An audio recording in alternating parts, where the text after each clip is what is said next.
Hello friends, welcome back to my channel. நம்ம சேனலுக்கு support பண்ணுற எல்லாருக்கும் ரொம்ப நன்றி. இன்னைக்கு பேங்க் நிஃப்டியில் லைவ் ட்ரேட் பண்ணலாம். டேட் ஜூலை 24, டைம் 11:31 ஆகுது. நான் 2 ட்ரேட் நான் மார்னிங்கே எடுத்திருக்கேன். அதோட பொசிஷன்ஸ் வந்து நம்ம பார்க்கலாம். அதில் ப்ராஃபிட் வந்து நான் 591.75 நான் புக் பண்ணியிருக்கேன். 2 ட்ரேட் நான் எடுத்திருக்கேன். அதை நான் இப்போ உங்கள்கிட்ட சொல்கிறேன். 46,100 ஸ்ட்ரைக் ப்ரைஸில் கால் ஆப்ஷனில் ஒரு லாட் பை பண்ணேன். அப்புறம் 45,900 ஸ்ட்ரைக் ப்ரைஸில் புட் ஆப்ஷனில் ஒரு லாட் வந்து பை பண்ணியிருக்கேன். ஆக்சுவலாக இந்த ட்ரேட் வந்து நான் பை மிஸ்டேக்காக நான் எடுத்துட்டேன். நான் என்ன பண்ணேன்னு அவங்கள்ட்ட தெளிவாக எக்ஸ்பிளைன் பண்ணுறேன். இதை நான் எக்ஸ்பிளைன் பண்ணுறதுக்கு முன்னாடி 2 விஷயம் நான் உங்ககிட்ட சொல்லியே ஆகணும். அதாவது பிகினர்ஸ் 2 பேர் என்னோடய ஃப்ரெண்ட்ஸ் வந்து இன்ஸ்டாகிராமில் மெசேஜ் பண்ணாங்க. அவங்க பண்ண தப்பு என்னென்னு நான் சொல்லியே ஆகணும். அதாவது பிகினராக இருக்கீங்கன்னா மார்க்கெட்டுக்கு நீங்கள் புதுசாக வரும்போது அதுவும் ஆப்ஷன்ஸ் ட்ரேடிங் பண்ணுறீங்கன்னா 9:15 லைவ் ஓப்பனிங் ட்ரேட் வந்து எடுக்காதீங்க. நீங்கள் மார்க்கெட்டுக்குள்ளார பிகினராக இருந்தீங்கன்னா ஒரு 10:30, 11 o'clock போல் என்ட்ரு ஆகுங்க. அப்போ தான் உங்களுக்கு வந்து ஒரு கிளியரான ஒரு பிக்சர் கிடைக்கும். மார்க்கெட்டோட டைரக்ஷன் உங்களால் அனலைஸ் பண்ண முடியும். என்னோடய ஃப்ரெண்ட்ஸ் வந்து ஒரு சிலர் ஓப்பனிங் ட்ரேட் எடுக்கிறேன்னு சொல்லி வாலட்டாலிட்டி அதிகமாக இருக்கும் அந்த டைமில் நிறையா லாஸ் பண்ணிட்டாங்க. இன்னொரு நண்பர் என்ன தப்பு பண்ணியிருக்காருன்னா, பிகினராக இருக்கும்போது ஆப்ஷன்ஸ் ட்ரேடிங் பண்ணுறாங்க. அதுவும் பேங்க் நிஃப்டியில் ஆரம்ப ஸ்டேஜில் குவான்டிட்டி வந்து அதிகமாக வாங்கி ட்ரேட் பண்ணியிருக்காங்க. ஃபார் எக்ஸாம்பிள் 200 குவான்டிட்டி 300 குவான்டிட்டி இந்த மாதிரி வாங்கியிருக்காங்க. பிகினர் அந்த மாதிரி தப்பு பண்ணாதீங்க.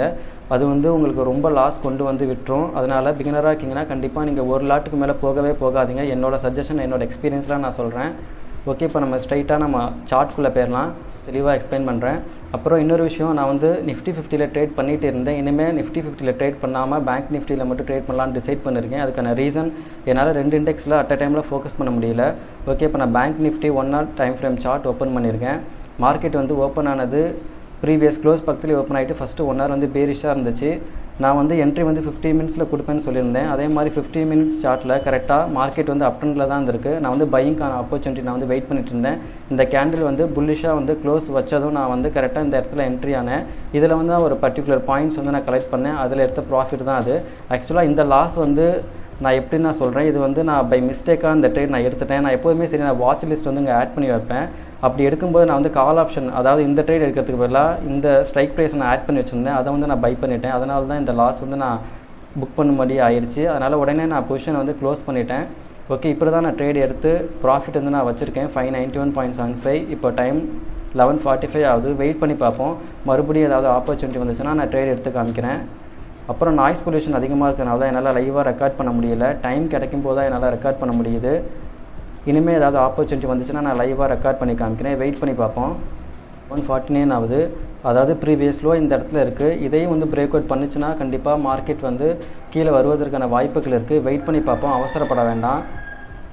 ஏன்னா சம்டைம்ஸ் வந்து ஃபேக் பிரேக் அவுட்டாக கூட நிறையா இருக்கும். அதனால் நம்ம என்ட்ரி கொடுத்துட்டு சடனாக வந்து ரிவர்சல் ஆகிடுச்சுன்னா நமக்கு லாஸ் அதிகமாக வந்துடும். வெயிட் பண்ணி பார்ப்போம். ஏன்னா இங்கே இந்த ஜோன் வந்து நான் ட்ராப் பண்ணியிருக்கேன். இதையும் வந்து பிரேக் அவுட் பண்ணிட்டு இங்கே க்ளோஸ் வச்சா கண்டிப்பாக வந்து புட் ஆப்ஷன் வந்து போகலாம். சம்டைம்ஸ் வந்து கீழே இறங்குற மாதிரி வந்துட்டு சடனாக வந்து மேலே வந்து மூவ்மெண்ட் ஆகிட்டு ரிவர்சல் ஆகிட்டு போயிட்டே இருக்கும். நிறைய டைம் இந்த மாதிரி நடந்திருக்கு. நான் லைவாக வாட்ச் பண்ணியிருக்கேன். அதனால் வெயிட் பண்ணி பார்ப்போம். அவசரப்பட வேண்டாம். ஓகே, இப்போ நான் முன்னாடியே சொன்ன மாதிரி ப்ரீவியஸில் வந்து பிரேக் அவுட் பண்ணிச்சுன்னா புட் ஆப்ஷனில் என்ட்ரி கொடுப்பேன்னு சொல்லியிருந்தேன். அதே மாதிரி நான் என்ட்ரி கொடுத்துட்டேன். இப்போ வரைக்கும் ப்ராஃபிட்டில் வந்து போயிட்டுருக்கு. பிகினராக இருந்தீங்கன்னா கண்டிப்பாக ஸ்டாப் லாஸ் போடுங்க. ஸ்டாப் லாஸ் போடாமல் ட்ரேட் பண்ணாதீங்க.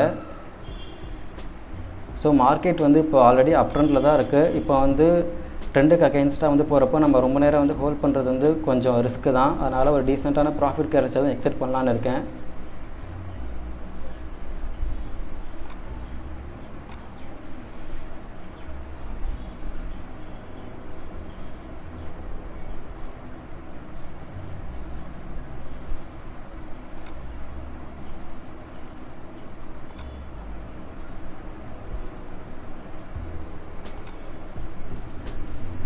ஓகே, இப்போ வரைக்கும் ப்ராஃபிட்டில் போயிட்டுருக்கு.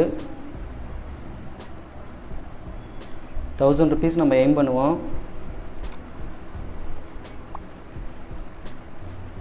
ஓகே, நான் 1000 rupees எய்ம் பண்ணி நான் எக்ஸிட் கொடுத்தேன். ஆனால் அதுக்கு முன்னாடியே வந்து செல் ஆகிடுச்சு. இது வந்து ஒரு நல்ல ப்ராஃபிட் தான். நமக்கு வந்து இந்த ஜோனை வந்து பிரேக் அவுட் பண்ணிவிட்டு கீழே வந்துச்சுன்னா இன்னும் புட் ஆப்ஷன் வந்து நம்ம ஃபோக்கஸ் பண்ணலாம். வெயிட் பண்ணி பார்ப்போம். டைம் இப்போ சரியாக 12:36 ஆகுது. நான் முன்னாடியே சொல்லியிருந்தேன் இந்த ஜோனை வந்து பிரேக் அவுட் பண்ணிவிட்டு கீழே க்ளோஸ் வச்சதுன்னா புட் ஆப்ஷன் போகலாம். அப்படி இல்லைனா நம்ம வந்து வெயிட் பண்ணுறது நல்லது. ஏன்னா சம்டைம்ஸ் வந்து ஃபேக் பிரேக் அவுட்டாக இருக்கும். அது மட்டும் இல்லாமல் நான் வந்து 200 மூவிங் ஆவரேஜ் வந்து 1 hour டைம் ஃப்ரேமில் ட்ராப் பண்ணியிருக்கேன். ட்ரெண்டு வந்து அப் ட்ரெண்டில் தான் இருக்குது. நம்ம வந்து பையிங்கான ஆப்பர்ச்சுனிட்டிஸ் மட்டும்தான் பார்க்கணும். அப்படி இருந்தும் இந்த இடத்துல நான் புட் ஆப்ஷனுக்கு என்ட்ரி கொடுத்ததுக்கான ரீசன், அதாவது ப்ரீவியஸ் லோ இந்த இடத்துல இருக்குது. இதை பிரேக் அவுட் பண்ணும்போது வாலட்டாலிட்டி அதிகமாக இருக்கும். அதை பயன்படுத்தி தான் நான் வந்து ஒரு 10 பாயிண்ட்ஸ் 20 பாயிண்ட்ஸ் நம்மளால் கலெக்ட் பண்ணலாம். அதுக்கு மேலே நம்ம வந்து ஹோல்ட் பண்ணக்கூடாது. ட்ரேடை உடனே எக்ஸிட் பண்ணுறது ரொம்பவே நல்லது. ஸோ இந்த இடத்துல வந்து பார்த்தீங்கன்னா கரெக்டாக இந்த இடத்துல ஒரு புல்லிஷ் கேண்டில் ஃபார்ம் ஆகிட்டு இப்போ மேலே மூவ்மெண்ட் ஆகிட்டு இருக்கு. மேபி இது வந்து மேலே க்ளோஸ் வச்சுட்டு இப்படி மேலே கூட போகலாம். ஏன்னா ட்ரெண்டு வந்து அப் ட்ரெண்டில் தான் இருக்குது. அதனால தான் நான் சொல்கிறேன், நீங்கள் வந்து டே high day low break out பண்ணும்போது ரொம்ப நேரம் ட்ரேடை ஹோல்ட் பண்ணாதீங்க. ஒரு மேக்ஸிமம் ஒரு 10 பாயிண்ட்ஸ் 20 பாயிண்ட்ஸ் நீங்கள் வந்து கலெக்ட் பண்ணலாம். அதுக்கு மீறி நீங்கள் வந்து ஒரு 50 பாயிண்ட்ஸ் 70 பாயிண்ட்ஸ் வந்து நீங்கள் கலெக்ட் பண்ணணும்னு நினைக்கிறது ரொம்பவே சரியான டெசிஷனாக இருக்காது. ஓகே, வெயிட் பண்ணி பார்ப்போம். மறுபடியும் ஏதாவது ஆப்பர்ச்சுனிட்டி வந்துச்சுன்னா ட்ரேட் பண்ணுவேன். அப்படி இல்லைனா நான் இந்த ப்ராஃபிட்டோட டே வந்து க்ளோஸ் பண்ணிவிடுவேன். நமக்கு 3:30 வரைக்கும் டைம் இருக்குது. வெயிட் பண்ணி பார்ப்போம். டைம் இப்போ சரியாக 1:17 ஆகுது. நான் முன்னாடியே சொல்லியிருந்தேன், அதாவது இந்த ஜோன் 15 மினிட்ஸ் டைம் ஃப்ரேமில் இந்த ஜோனை வந்து பிரேக் அவுட் பண்ணிட்டு கீழே க்ளோஸ் வச்சா புட் சைடு ஃபோக்கஸ் பண்ணலான்னு. இங்கே வந்து பார்த்தீங்கன்னா கரெக்டாக க்ளோஸ் பண்ணாமல் இந்த இடத்துல சப்போர்ட் எடுத்துகிட்டு மார்க்கெட் இவ்வளோ தூரம் மேலே போயிட்டுருக்கு, மூவ்மெண்ட் ஆகிட்டுருக்கு. இது வந்து ஃபேக் பிரேக் அவுட்டுக்கு ஒரு நல்ல எக்ஸாம்பிள். அதாவது ப்ரீவியஸ் லோ வந்து பிரேக் அவுட் பண்ணுற மாதிரி பண்ணிவிட்டு மார்க்கெட் வந்து இவ்வளோ தூரம் மேலே போயிடுச்சு. எப்போவுமே சரி, day high day low break out ஆகிறப்போ ரொம்ப நேரம் ட்ரேடாக ஹோல்ட் பண்ணவே பண்ணாதீங்க. ஒரு மேக்ஸிமம் ஒரு 10-20 பாயிண்ட்ஸ் கலெக்ட் பண்ணிவிட்டு ட்ரேட் எக்ஸிட் பண்ணுறது ரொம்பவே நல்லது. இந்த இடத்துல வந்து நீங்கள் ஃபேக் அவுட், அதாவது பிரேக் அவுட் கீழே வந்துருச்சு, ப்ரீவியஸ் லோ பிரேக் அவுட் பண்ணிவிட்டு நீங்கள் வந்து ரொம்ப நேரம் ஹோல்ட் பண்ணிங்கன்னா உங்களுக்கு லாஸ் தான் புக் பண்ணுற மாதிரி வரும். அதனால் எப்போவுமே சரி, டே லோ டே ஹை பிரேக் அவுட் ஆகும்போது ரொம்ப நேரம் ஹோல்ட் பண்ணாமல் ஒரு 10-20 பாயிண்ட்ஸ் வந்து கலெக்ட் பண்ணிட்டு ட்ரேடை க்ளோஸ் பண்ணுங்கள். பிகினர்ஸ் யாரும் இதை ட்ரை பண்ணாதீங்க. ஸ்டாப் லாஸ் பண்ணாமல் எந்த ஒரு ட்ரேடும் பண்ணாதீங்க, முக்கியமாக நான் சொல்கிறேன். ஓகே, இப்போ இந்த இடத்துல வந்து பார்த்தீங்கன்னா கரெக்டாக இந்த ஜோனை வந்து பிரேக் அவுட் பண்ணிவிட்டு மேலே க்ளோஸ் வச்சிருச்சு. உடனே என்ட்ரி கொடுக்காமல் நெக்ஸ்ட் கேண்டிலுக்கு வந்து நீங்கள் கன்ஃபர்மேஷனுக்கு வெயிட் பண்ணணும். இந்த கேண்டில் வந்து புல்லிஷாக வந்து க்ளோஸ் வச்சிருக்கு. நீங்கள் வந்து கன்ஃபர்மேஷனுக்கு 1 hour டைம் ஃப்ரேமில் செக் பண்ணிக்கலாம். ஸோ ஆல்ரெடி இங்கே வந்து பார்த்தீங்கன்னா புல்லிஷ் கேண்டில் வந்து ஃபார்ம் ஆகிருக்கு. இந்த இடத்துல நீங்கள் ட்ரேட் எடுக்கிறன்னா ஸ்டாப் லாஸ் போட்டுட்டு உங்கள் ரிஸ்க்கு மேனேஜ்மெண்ட்டை பொறுத்து நீங்கள் ஸ்டாப் லாஸ் போட்டு ட்ரேட் எடுக்கிறனா எடுத்துக்கலாம். அதுக்கப்புறம் இன்னொரு முக்கியமான இன்ஃபர்மேஷன் நான் ஷேர் பண்ண விரும்புகிறேன். அதாவது 200 EMA நான் ட்ராப் பண்ணியிருக்கேன் 1 hour டைம் ஃப்ரேமில். ஸோ இந்த லைனுக்கு மேலே இருந்தாலே நீங்கள் வந்து பை சைடு தான் ஃபோக்கஸ் பண்ணணும்னு அவசியமே இல்லை. ஃபார் எக்ஸாம்பிள், இப்போ இந்த லைனுக்கு 200 EMAக்கு மேலே இருந்து ப்ரைஸ் வந்து சப்போர்ட் கிட்ட இருந்தால் மட்டும் நீங்கள் வந்து பை சைடு ஃபோக்கஸ் பண்ணலாம். EMA லைன் இங்கே இருக்குது. ஸோ இந்த இடத்துல வந்து பார்த்தீங்கன்னா மல்டிபிள் டைம்ஸ் வந்து ப்ரைஸ் வந்து ரிஜெக்ட் ஆகிருக்கு. நான் ட்ராப் பண்ணி காமிக்கிறேன். ஸோ இங்கே வந்து பார்த்தீங்கன்னா இங்கே ஒரு ரிஜெக்ஷன், இங்கே ஒரு ரிஜெக்ஷன், இங்கே ஒரு ரிஜெக்ஷன். ஸோ இந்த ஜோன் கிட்ட மறுபடியும் ப்ரைஸ் வரும்போது 200 EMAக்கு மேலே தான் இருக்குது. ஸோ இந்த இடத்துல வந்து நீங்கள் க்ரீன் கேண்டில், அதாவது புல்லிஷ் கேண்டில் பார்த்தோன்னே நீங்கள் வந்து பை சைடு போகணும்னு அவசியமே இல்லை. நீங்கள் வந்து சப்போர்ட் அண்ட் ரெசிஸ்டன்ஸ் வந்து முக்கியமான ரோல் இந்த இடத்துல ப்ளே பண்ணும். அதனால் நீங்கள் அதை முதல்ல நல்லா ட்ராப் பண்ண கற்றுக்கணும். பிகினர்ஸாக இருந்தீங்கன்னா இந்த இடத்துல வந்து இது மல்டிபிள் டைம்ஸ் ரிஜெக்ட் ஆகிருக்கனால கண்டிப்பாக இங்கே வந்து பியரிஷ் கேண்டில் ஃபார்ம் ஆச்சுன்னா நீங்கள் செல் சைடு வந்து ஃபோக்கஸ் பண்ணலாம். இருந்தாலும், அதாவது இந்த 200 EMAக்கு மேலே இருந்தாலும் நீங்கள் வந்து சப்போர்ட் அண்ட் ரெசிஸ்டன்ஸ் வந்து நீங்கள் கண்டிப்பாக வரைய கற்றுக்கணும். ஓகே, இப்போ ப்ரைஸ் வந்து இப்போ இந்த இடத்துல வந்து புல்லிஷாக க்ளோஸ் வச்சுருக்கு. ப்ரீவியஸ் லோ, அதாவது எப்போ நீங்கள் வந்து புட் ஆப்ஷன் வந்து இப்போது ஃபோக்கஸ் பண்ணலான்னா, ஓகே வெயிட் பண்ணுங்கள். அதாவது இந்த லோ இதையும் வந்து க்ளோஸ் பிரேக் அவுட் பண்ணிவிட்டு கீழே க்ளோஸ் வச்சுச்சுன்னா நீங்கள் தாராளமாக வந்து புட் சைட் போகலாம்.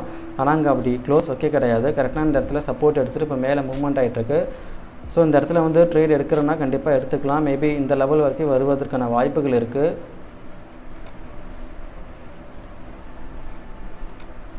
நான் வந்து இதோட ட்ரேட் வந்து நான் எடுக்க போகிறதில்ல, க்ளோஸ் பண்ணலான்னு இருக்கேன். ஏன்னா நான் வந்து எனக்கு தேவையான ப்ராஃபிட் வந்து கிடச்சிருக்கு.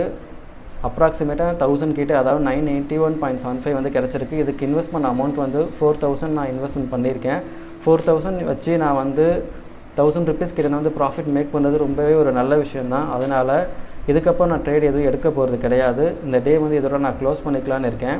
அப்புறம் முக்கியமான விஷயம், பிகினராக இருந்தீங்கன்னா மார்க்கெட்டில் வந்து ஒரு சில டைமிங்ஸ் வந்து ரொம்பவே வாலட்டாலிட்டி அதிகமாக இருக்கும். ஃபார் எக்ஸாம்பிள், நீங்கள் பிகினராக இருக்கீங்கன்னா ஒரு 10:30 to 11 அந்த டைம் வந்து நீங்கள் மார்க்கெட்டுக்குள்ளார என்ட்ரு ஆகலாம். அப்படி இல்லைனா 1 o'clock to 1 o'clock மேலே, அதுக்கப்புறம் ஒரு 2:30 இந்த மாதிரி டைம்லாம் வந்து வாலட்டாலிட்டி அதிகமாக இருக்கும். ஸோ இது வந்து என்னோடய அனுபவத்தில் நான் சொல்கிறேன். மார்க்கெட்டை நான் இவ்வளோ வருஷமாக நான் வாட்ச் பண்ணதில். ஓகே, இந்த வீடியோவில் தான். இதுக்கப்புறம் நான் எந்த ஒரு ட்ரேடும் எடுக்க போகிறது கிடையாது. ட்ரேடிங்கை பொறுத்த வரைக்கும் பிகினராக இருந்தீங்கன்னா ஒரு ப்ராஃபிட் நீங்கள் புக் பண்ணதுக்கப்புறமேட்டு லேப்டாப் சிஸ்டம் எல்லாத்தையும் க்ளோஸ் பண்ணிவிட்டு நீங்கள் வந்து மார்க்கெட்டை வாட்ச் பண்ணுறது ரொம்பவே நல்லது. அதுதான் நான் பண்ண போகிறேன். இப்போ டைம் சரியாக 1:21 ஆகுது. இதுக்கப்புறம் நான் எந்த ஒரு ட்ரேடும் எடுக்க போகிறது கிடையாது. அதனால் இதோட நான் க்ளோஸ் பண்ணுறேன். ஓகே, இந்த லைவ் வீடியோ உங்களுக்கு பிடிச்சிருந்துச்சுன்னா மறக்காமல் என்னோடய வீடியோவுக்கு லைக் பண்ணுங்கள், ஷேர் பண்ணுங்கள். இந்த வீடியோ வந்து சப்ஸ்கிரைப் பண்ணாமல் வாட்ச் பண்ணிட்டு இருந்தீங்கன்னா மறக்காமல் என்னோடய சேனலுக்கு சப்ஸ்கிரைப் பண்ணுங்கள். இந்த வீடியோட கருத்துக்கள் எதுவாக இருந்தாலும் எனக்கு கமெண்ட்ஸில் சொல்லுங்கள். நெக்ஸ்ட் வீடியோவில் பார்ப்போம். அது வரைக்கும் தேங்க்ஸ், பாய்.